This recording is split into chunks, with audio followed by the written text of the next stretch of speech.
Hi guys, it's Chris, and in today's video, I'm going to show you how to block advertisement on your network using a Raspberry Pi and a program called PiHole. So basically, ganito lang yung project natin. Let's say nag-open ako ng browser. In this case, it's Safari. And then I go to gmanetwork.com. And as you can see, may ads na agad na lumabas. One. Ito, ads din to. And then meron pang ads sa baba, ice cream, and so on. And also when you're on speedtest.net, ito literal na napakaraming ads. 1, 2, 3, 4, 5. And also when you're watching YouTube video, let's say this particular video, somewhere here, yep, ito bigla na lang may lumalabas na ads na ganito. Okay, which is nakakaano minsan, especially in this naglalaro sila ng game and natatakpan pa yung score, so nakakaasar minsan. And also when you're playing your mobile games in your mobile device, let's say okay, so I've downloaded the game called Braindom. So open lang natin, and this is a simple question and answer game. Okay, X, and then let's play level 1. So it's a question and the answer should be this. Okay, it's correct. Okay, but watch what will happen if I click on the next button. Yeah, may biglang lumabas na ads. Okay, so I need to watch this ads just to continue the game. So nakakaano minsan. Okay, so yung project na to is we are going to block ads from your website or web page kung ano man yung binivisit mo, and also in YouTube, as well as when you're playing games on your mobile device. Okay, so if you're interested and want to have a browsing experience, a gaming experience na walang ads, watch this video and I will show you how to do it. Okay. Okay guys, let's start the project. So I'll be using the Raspberry Pi 4, but you can use the Raspberry Pi 3, 2, 1, and even the Raspberry Pi 0. A dedicated power supply for our Raspberry Pi. Just use the dedicated one. Pag gumamit ka kasi ng universal, may tendency na mag-fluctuate yung current and masira pa yung board. And also I'll be using a SD card. This is a 64 gig, but you can use 32 gig, 8 or 16 gig. Just the minimum would be 8. A card reader, kailangan natin to para dun sa pag-burn ng OS sa SD card. And last is the Ethernet cord, Ethernet cable. So pag kumpleto ka na lahat, okay, let's install the Raspberry Pi OS. So go to website and then just go to Raspi. Okay. Okay, so under Raspi/downloads, download mo lang kung ano yung OS na gamit mo. If you're using Windows, just click Windows. If you're using Mac, just click Mac. So I'll be using the Mac, so click ko lang si Mac OS. And pag na-download mo na siya, just install. Okay, na-install ko na kasi siya, so open ko na lang. So ito yung aking Raspberry. Okay, so ito na yung ating Raspberry Pi imager. So pag nandito ka na sa program na to, is mount lang natin yung SD card dito sa card reader. Just baliktad.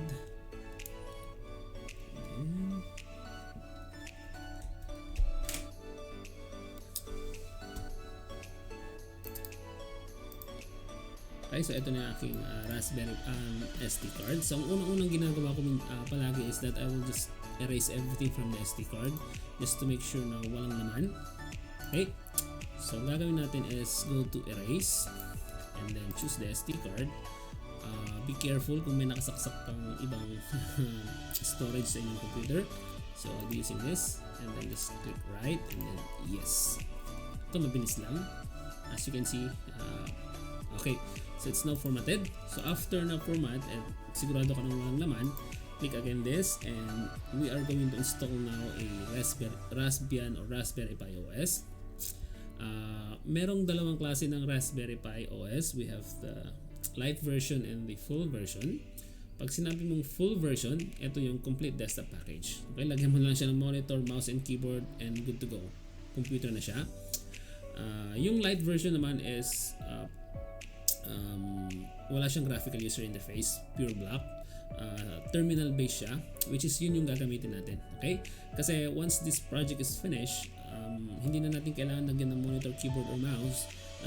Ilalagay lang natin siya dun sa tabi ng router, and then that's it. So it's just a waste of resources kung yung full version lang ang gagamitin natin. Okay? So Raspberry Pi OS, I'll be choosing the light version. Choose the SD card. This is the SD card, and then right, and then click yes, and just type your computer password, and that's it.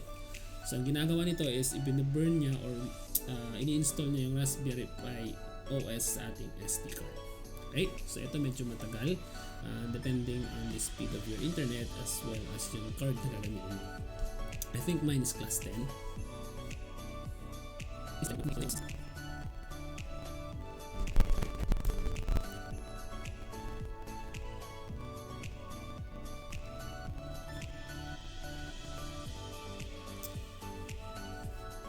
So okay guys, it's done. Na-install na ng ating Raspberry Pi Imager yung ating Raspberry Pi Lite OS. Just click continue. Napansin nyo kanina na wala yung aking USB drive here. So yun yung aking SD card. So pag nangyari yun, just unplug and then plug. Okay, bumalik. Okay, so open ko na. Ito yung aking SD card. So close na natin to. Okay, so ito is ready na. Pag minount mo to dun sa Raspberry Pi mo is gagana na, but the thing is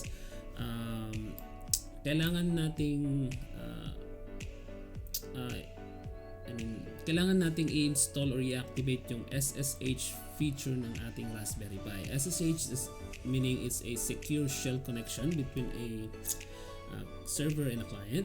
So magiging server natin is itong Raspberry Pi, yung client natin is itong computer. So kailangan natin ng way para maka-remote in mamaya, which is yun yung gagawin natin. Okay?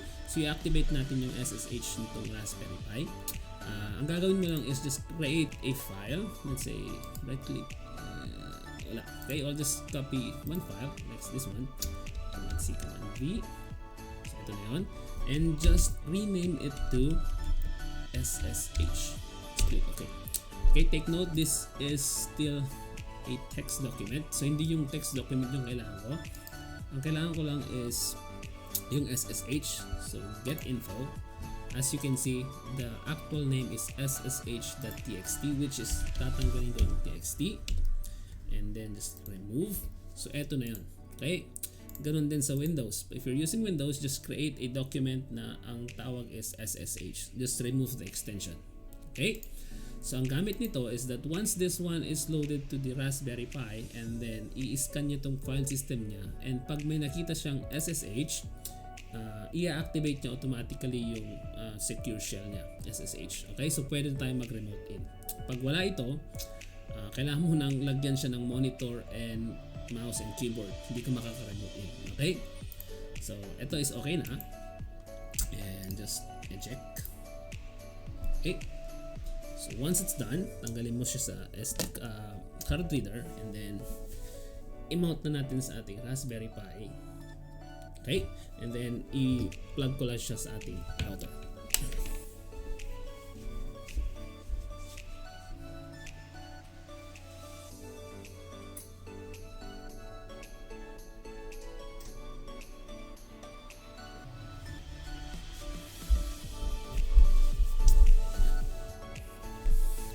So okay guys, na-plug ko na yung ating Raspberry Pi sa router. So next thing is kailangan natin kunin yung IP address ng ating Raspberry Pi. So it's directly connected sa ating router, so definitely may IP address yan.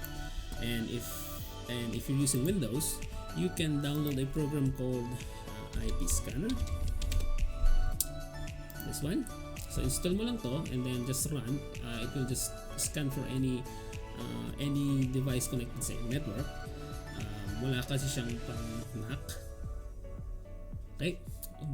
And but if you have access to your router, dun na lang magre-register yung sigurado. Okay? If you're like me, may access, dun na lang. 168.168.1. Others will, sa inyo siguro will be different. It's either 192.168.1.1 o kaya 0.1.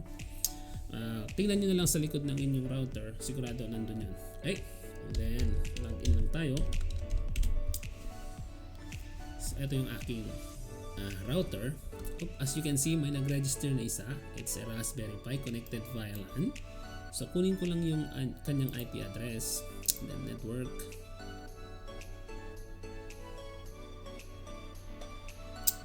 And this is it. It's connected via 192.168.178.81. Okay? So once na alam mo na yon, ready na tayo. Again, if you're using a Windows, you need a specific program for SSH. Usually ginagamit nila is yung PuTTY. So eto, i-download mo lang to and then install from your computer. Ito kasi hindi siya pwede sa Mac. So, but if you're using Windows, ito yung pinaka-popular na SSH telnet client na ginagamit nila. Okay, but if you're using Mac or Windows, Mac or Linux, just go to your terminal. Oops, hindi ito yung aking kailangan. New window. Okay. So, ito siya. Okay. Pag nasa terminal ka na, or just type SSH to signify that you are doing a remote secure shell connection. Pi for the username, all Raspberry Pi of default username is Pi, and then 192.168.178.81, yun yung IP address ng ating Pi, and just click enter. Oops. Remote host identification change. Pag naka-receive kasi kayo ng ganito, it means lang nag-remote in ka na previously. Okay, kasi finormat ko kasi yon. And then ito yung error warning na sinasabi niya. Nakalimutan ko lang kung paano siya yung exact script, but oops. Just copy the error and then just paste. Simple.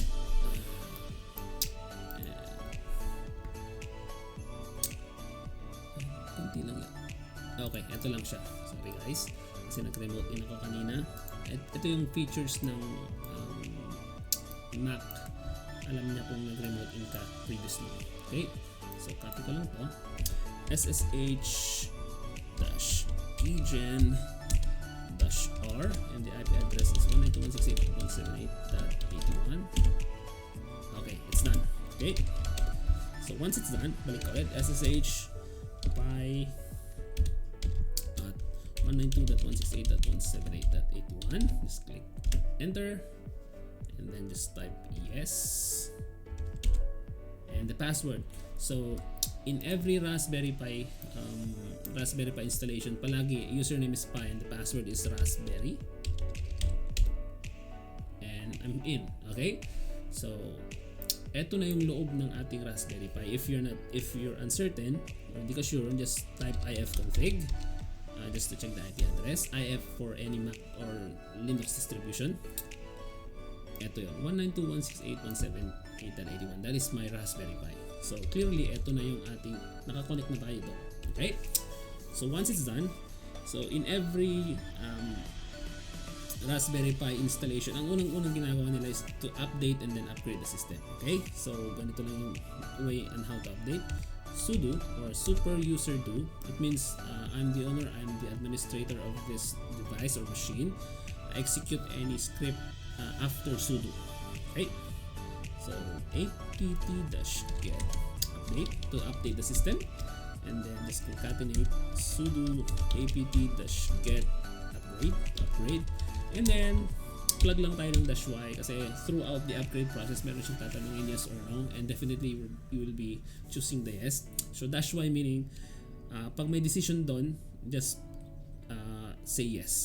Okay, para automatic na. Kasi pag hindi mo yun nilagay, magta-type ka pa ng yes, y, then enter, y, enter. Okay, so yun yung -y.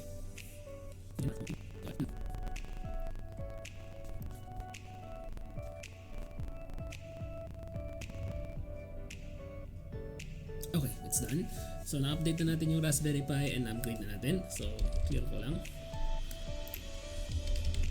Just to clear everything. Now, yung hard part natin is finished na. So next is we are going now to install the PiHole program. Okay, again, go to the official page. Just type PiHole. Click this one. and this is the official page. So PiHole can be installed on Fedora Core, Docker, Ubuntu, Debian, and Raspberry Pi, which is yun yung gagamitin natin. So ito number 2. So ang hanapin lang natin is yung ito. Copy lang natin to. Okay.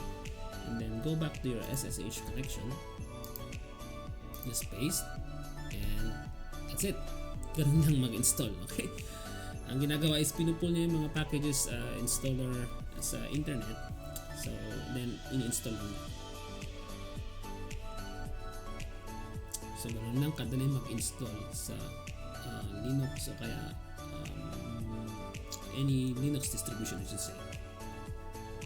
Okay, so welcome page. Tinatanong lang tayo is nag-welcome lang siya, just click enter. PiHole is free, so okay. PiHole is a server, so it needs a static IP address to function properly. Okay, so just click OK and select upstream DNS provider. So eto, ang mangyari kasi is that yung ating PiHole meron siyang sariling dictionary for every advertisement sites. So pag legit yung request, pinapadaan niya sa Google DNS. Pag hindi legit yung request, hindi niya rin resolve yung ating URL request for ads. Medyo technical but i-explain ko mamaya. Just click OK. Just use whichever. So if you're using Google DNS, so the 8.8.8.8, just go for the Google DNS. If you have an account for OpenDNS, just select OpenDNS, and the rest hindi ko kilala. So just stick to Google DNS. Okay.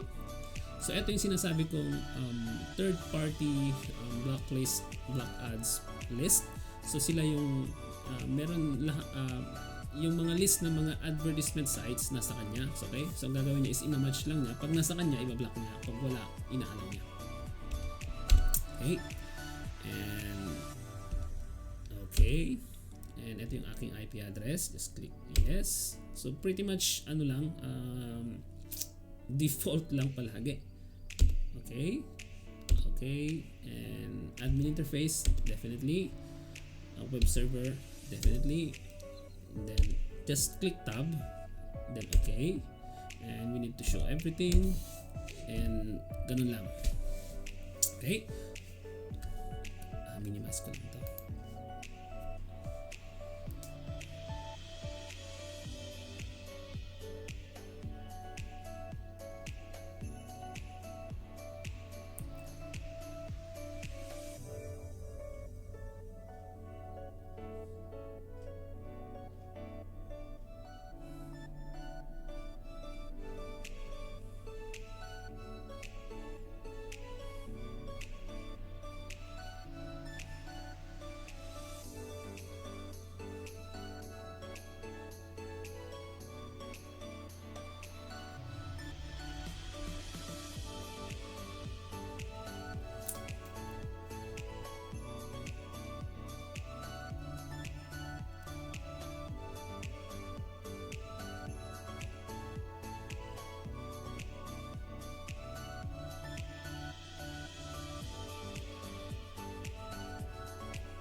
And installation complete. So ganun lang, na-install ko na siya. It gives us the IPv4 IP address and also the IPv6 kasi in New Zealand ginagamit niyo yung IPv6. And also meron tayong ito yung web interface niya, mamaya gagamitin natin to, and a temporary password. Ito. Okay, just click okay, and that's it. So okay guys, na-install na natin si PiHole. The next thing to do is we visit the dashboard of the PiHole. So just go to any web browser sa inyong anumang computer na nakakonect sa inyong network and just point it to the IP address of the Raspberry Pi /admin, and eto na siya. Okay, so we just need to log in and we need the password. Okay, so yung password kanina medyo mahaba, or hindi naman siya mahaba, mahirap siyang i-memorize, so just change it by simply just typing PiHole -a-p, click enter, and then just type a password. Take note, walang lalabas talaga pag nag-type ka ng password, but continue mo lang, ganun talaga yung mga Linux distribution. So it's done, so the password has been changed, and then gamitin na natin yung ating password, and then just log in, save password. Okay, so nasa loob na tayo ng ating Raspberry Pi dashboard. So it's been installed, and it's pointing to this address, which is the Raspberry Pi. So query log, dashboard, whitelist. So pag sinabing whitelist, pag mayroon siyang blinak na hindi dapat blinak, just add it here. And for blacklist, it's the other way around. Pag mayroon siyang inallow na blacklist pala, ilagay mo rin siya rito. And that's it. Okay, so try na natin if it's working or not. So yung una kanina is speedtest.net. And yung isa, GMA network. And let's say mag-add pa tayo sa rappler.com. Speedtest.net, 5 ads. GMA, may ads naman. Rappler, itong laking ads. Okay, so ang tanong, bakit hindi niya blinak e naka-install na si Raspberry Pi? Okay, simply because hindi pa natin sinabi sa computer na to na use the PiHole as a DNS server. Okay? So DNS server meaning it's a domain naming server or domain name system. Simply it's the phone book of the internet. So lahat ng mga websites meron siyang list doon. And then ang ginagawa lang ng DNS server is that it just resolve the IP address that you type into an IP address. So kino-convert niya yung example this speedtest.net or facebook.com. Kino-convert niya yung URL, yung name na yon into an IP address. Which is yung IP address na yon, yun yung talagang IP address ng server ng Facebook ay yung speedtest.net. Okay? So pag hindi rin na-solve, pag wala kang DNS server at hindi rin na-solve yung name ng website mo, let's say speedtest.net or facebook.com, pag hindi yun kinonvert into IP address, hindi niya alam kung saan siya pupunta. Okay? So yun lang yung trabaho ng DNS. Okay? So i-point natin yung ating computer doon sa Raspberry Pi and use it as a DNS. So go to the Apple System Preferences. If you're using Windows, ganun din, just go to Network Setting, and medyo iba lang sa Mac, but definitely ang hahanapin mo lang is a DNS. Okay? So I think nasa IPv4 yun. Just click add. Point lang natin into the IP address ng ating Raspberry Pi. And also, dadagdag ko lang din yung IPv6. Sa New Zealand kasi nandun silang pareho. So, pwedeng hindi, pwedeng oo. But yun kasi yung usually ginagawa ko. Okay, and then just click apply. And then click X. Okay, now let's test. I'm not sure kung i-refresh pa natin, hindi, but just click refresh. Meron pa rin. Okay, so pag ganito, just quit lang muna natin. Just to refresh everything. Or let's try. Oops, sorry. Okay, let's say speedtest.net. Okay, as you can see, wala yung mga ads. Na-load ko na siya, walang ads. Yung isa is GMA Network. I think GMA Network.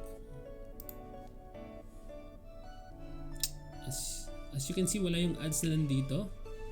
And also yung ice cream kanina, wala din. May ads din kanina rito, pero natanggal. Yung ice cream wala na rin. This is rappler.com. Which is nandito kanina, wala na rin. Okay? So, i-visit lang natin yung ating PiHole dashboard. Tingnan natin kung ano yung mga blinak niya.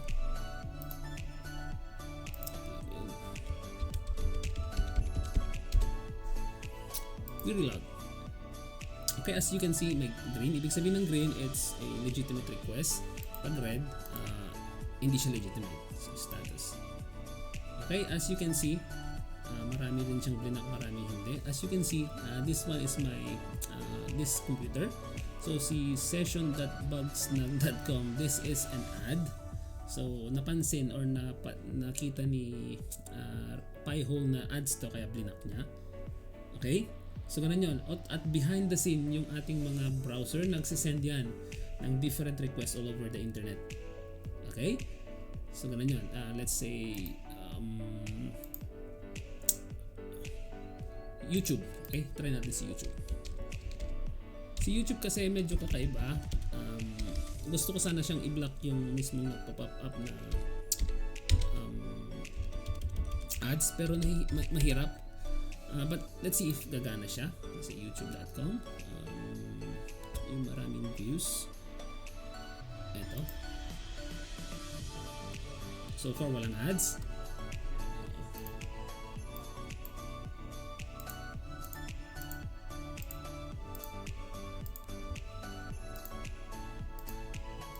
Walang ads. Okay. Let's see another one. Looks like gumagana yung ating PiHole. This one, 7 million views. Looks like walang ads na lumalabas. I think it's working.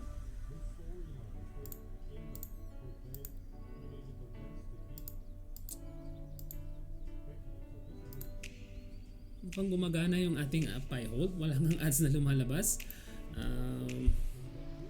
NBA highlights. Maraming views para ito 1.1 views. Wala nang ads na lumalabas. Mukhang yung ating PiHole is kaya rin niyang i-block yung mga ads sa ating YouTube. Okay, now let's try naman yung games kanina.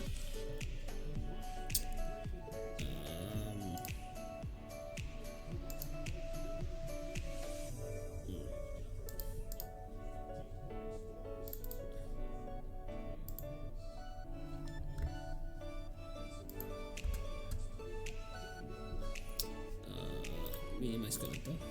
Medyo okay, try naman natin yung mobile games. Okay, ito yung brain dome kanina. Click ko ulit. As you can see, ano ko lang, close ko lang. Oops. Kailangan muna natin i-point yung DNS also ng ating phone sa DNS ng IP address ng ating Raspberry Pi. So click on setting. Just go to Wi-Fi setting. Configure DNS, and as you can see, naka-automatic, go to manual and just remove everything. So okay lang i-remove mo siya. Pag in-automatic mo naman, babalik yung original. Okay, so i-point lang natin into sa ating Pi, which is 178.81.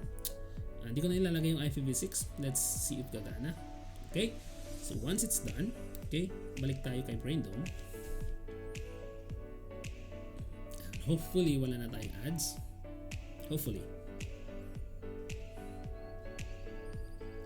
Hindi naman to ads, okay? So, level 1. Let's play. Okay, select ko lang yung correct answer. It's correct. Next. As you can see, walang ads. Okay? Continuous yung aking game. Next. Wow. Mukhang ano tayo? Wala nga ng ads na lumalabas. Okay? So definitely yung ating PiHole now is working. Walang ads sa ating browser, sa ating even the YouTube. Yung hinahanap ko yung may lumalabas dito, but again, hindi na siya lumalabas. And definitely this project is perfectly working. Okay? So, trial ulit natin. Okay? So, tingnan mo naman. Ang daming ads. Okay? As you can see, yung pag-visit ko lang ng Facebook sa aking iPhone, yung iPhone ko mismo, ang dami niyang sinesend na ad requests throughout the internet, which is nadedetect agad ni PiHole, kaya hindi na niya ina-allow. Okay, as you can see, lahat ng iPhone, dito Christopher iPhone, lahat yan blinok. Kaya wala nang lumalabas. Okay? And one thing more, kung gusto nating i-block a certain website, just go to the block list. And as you can see, blinok ko si Facebook. So if I will visit now the facebook.com, walang malabas. Okay? So you can block everything, just put the website into this area. Okay? And also, one last question is that do I need to configure every device na ilagay ko yung IP address ni PiHole? No. Okay? So if you have access to your router, 119, let's see mine. Okay, you will configure your router na ang iba to niyang DNS or ang gagamitin niyang DNS is yung DNS ng inyong PiHole. Just edit your I think this DNS server. Okay, just use other DNS server, just point your PiHole address in there. Ganun din if you have different router, basta hanapin niyo lang yung DNS server. But hindi ko yung gagamitin dito simply because meron pang nakakonect kasi sa aking router. And baka ma-disconnect sila if I will use the DNS. So since 5 or 6 lang yung device namin sa bahay, so hindi ko na lang siya, or gagamitin ko na lang is that I will just configure one device at a time. That should be fine, that should work fine. Okay, but kung gusto nyong baguhin, okay lang din. Please do read the PiHole documentations. May mga yung community kasi ng PiHole nag-update yan. Example is that I have downloaded or they added a blacklist that you can use. So simply go to the setting or group management, I think group management, add list. Ito yung ginagamit nilang dalawa, but you can add. So meron akong na-download or nakita sa forum kanina, which is ito, additional list for YouTube. Just copy and then just paste and just add. Again, it will add another library of blacklist emails.